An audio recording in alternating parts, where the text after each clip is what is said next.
नमस्कार मंडळी. मराठी अभिनेत्री स्वाती देवळ यांनी आपल्या अभिनयाने प्रेक्षकांच्या मनात वेगळं स्थान निर्माण केलं आहे. पण त्यांच्या वैयक्तिक आयुष्यात त्यांना अनेक कठीण प्रसंगाचा सामना करावा लागला.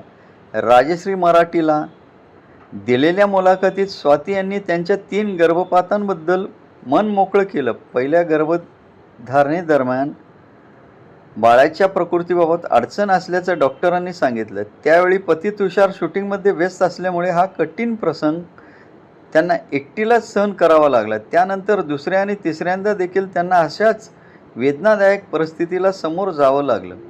या सगळ्यांमुळे स्वाती यांच्या मनात पुन्हा प्रेग्नन्सीची भीती निर्माण झाली होती. मात्र पती तुषार यांनी दिलेली साथ आणि वेळ यामुळे त्यांनी पुन्हा आई होण्याचा निर्णय घेण्याचं धाडस केलं. या कठीण काळातही स्वाती यांनी काम सोडलं नाही. कळत न कळत नंतर त्यांना अनेक मालिकांच्या ऑफर्स मिळाल्या. कुलवधू आणि तारक मेहता का उल्टा चष्मामधील संधीही त्यांच्यापर्यंत आली होती, पण परिस्थितीमुळे त्या स्वीकारता आल्या नाहीत.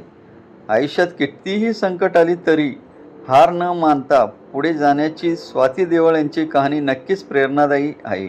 हा व्हिडिओ आवडला असेल तर चॅनलला लाईक, शेअर आणि सबस्क्राईब करायला विसरू नका. धन्यवाद.